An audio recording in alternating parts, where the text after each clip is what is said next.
reer daad mareedh reer oodweyne aad iyo aad baan idinka mahad celinayaa soo dhowaynta diiran ee aad noo samayseen aniga iyo saaxiibbada walaalada igala yimi magaalada burco munaasabaddan oo ku soo beegantay maalin ku qaaliya ummadda Soomaaliyeed 26 Juun 26 bisha 6 1960 ayayna xasuusinaysaa waa dhulkii Soomaaliyeed ee ugu horreeyay ee xorriyad qaata marka munaasabadaasna waxa weeye halkan aynu muxuu ahaayay ka xusaynaa oo ka xasuusanaynaa inaynu ahayn dad gumaysi diida dhulkan ayuu ahaa dhulkii gumaysiga lagu diiday ee dhulkan hadda loo yaqaano Somaliland ayuu ahaa dhulkii gumaysiga lagu diiday ee xorriyadda gumaysiga muddada dheer soo jiitamayay ee la qaatay sida awgeed waa inaynaan ogolaan gumaysigii hadda wuxuu isu beddelay gumaysi dadban buu isu beddelay good iyo abees baa isbeddelay garanna maysaane bimacnaa mid kala yimi waxa weeye gumaysiga waa inaynu diidnaa munaasabaddani waxa weeye 26 Juun inaynu nidhaahno maaha laakiin gumaysi kasta waa inaynu diidnaa gumaysi kasta oo imika aan toos hayn waa inaynu diidnaa mid dhinaca waxbarashada inaga soo galaya waa inaynu diidnaa mid xagga dhaqanka inaga soo galaya waa inaynu diidnaa mid xagga siyaasadda inaga soo galaya waa inaynu diidnaa si aan toos hayn baa laysu gumaystaa gumaysiga waa inaynu diidnaa awoowayaasheen dhulkan bay inoo ilaaliyeen ilaalinta ay ilaaliyeen ayaynu maanta ku joognaa xoraynta ay ka xoreeyeen gumaystihii ayaynu maanta si nabada ku joognaa taa ha la ogaado awoowayaasheen bay ahaayeen dadkii maxaa xornimada keenay taasi waa munaasabadda 26 Juun haddaan ka tago hal dardaaran baan doonayaa inaan kula dardaarmo reer oodweynow hal dardaaran baan doonayaa inaan kula dardaarmo dardaarankaasi waxa weeye inaad dulmiga diidaan oo aad cadaaladda ku dhaqantaan dulmiga ha ogolaanina waxa weeye meel kastoo la iska soo galay waxa weeye waa dulmi dhibaatada ugu badan ee muxuu ahaayay ay ka cabanayaan maxaabiistii aan ka yimi jeelka kaga yimi waxa weeye waa dulmi dad la dulmay baan kaga yimi jeelka dad dhibanayaalan kaga yimi jeelka dad aan cod lahayn baan kaga yimi jeelka dad muxuu ahaayay lagu dulmay si un loo dulmay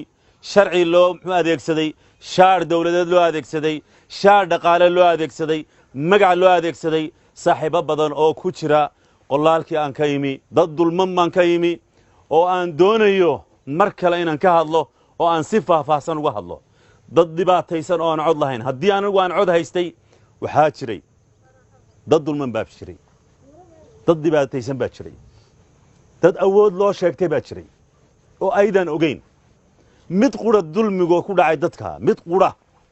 dulmiga ku dhacay dadkaas waxaad oran lahaydeen ummadan waa loo halaagi lahaa mid qura dadkan soo arkay dulmiga ku dhacay ummadda waa loo halaagi lahaa baad oran lahayd ma ogidin idinku xikmad bay hayd inuu ilaahay geliyo halka inaan soo arko oo aan ka warramo waanan ka warrami doonaa biidni illaahi alkariim dadkaasi waa dad cod u baahan dadkaasi waa dad garab u baahan qofka la soo qabanaya eedaasuu leeyahay baa la odhanayaa dembigaasuu leeyahay waad rumaysanaysaan waxaad odhanaysaa mar hadday maxkamadu xukuntay waa sax maaha wax kastoo maxkamadu xukuntay ha odhanina waxa weeye waa xaq maaha xaq maxkamadayaa fadhiya qof kula midaa fadhiya wuu khaldami karaa wuu daalim u noqon karaa waxa weeye waxaan idinkula dardaarmayaa inaad dhexdiinna ka diidaan dulmiga inaad dhexdiinna ka diidaan taasaa dardaarankaasaan idinkula dardaarmaya ha ogolaanina mid ka mida in dhexdiinna laga qabto la soo dulmo adigoo isle adiga kugumay dhicin laakiin maxaa kaa galay taana ha ogolaanina haddaad maanta ogolaatid isaga berri waa adiga haddaad maanta ogolaatid isaga berri waa adiga way kugu soo socotaa waxa weeye adduunka kale waxaa ka jira qof ka mida muwaadin dal ka mida haddii la dulmo waxa weeye muwaadiniinta gobollada kale ayaa u kacaya ninkii George Floyd ee muxuu ahaayay luqunta lagaga istaagay ee muxuu ahaayay isagoo le ma neefsan karayo la baktiyey ee la dilay dhammaan gobollada maraykanka waxa weeye waa laga bannaan baxay maraykankiina waa la gilgilay maxay isu ahaayeen dadka waxbay isumay ahayn waxa laga yaabaa kala diin bay ahaayeen baa laga yaabaa kala midab bay ahaayeen laakiin maxay aaminsan yihiin waxay aaminsan yihiin ninkan waxa weeye haddii aad maanta ka aamusid berri bay ku imanaysaa taana waan idinkula dardaarmaya marka cadaaladdan ku dheeraaday cadaalad baan idinkula dardaarmaya cadaalad dhexdiina muxuu ahaayey ku dhaqaan idinkula dardaarmaya haddaan ka imaado muxuu ahaayey dardaaranka cadaaladda waxa weeye gobolkii daad madheedh maadaama uu noo yeedhay oo annakuna halkan aanu nimi waadna sharafteen waanad mahadsantihiin se waxa weeye waxaad naga filanaysaan annakana kolley maamuus bay tahay oo wax ku beddelan maysaan sida aan qabo oo odhan maysaan cabdow waxa noo qabo laakiin annagana way naga go'an tahay gobolkan in aanu u soo baxno mar labaad oo aanu diiradda saarno oo aanu u hadallo oo aanu waxaanu ku garab istaagi karno aanu ku garab istaagno taasaanu idin ballan qaadayna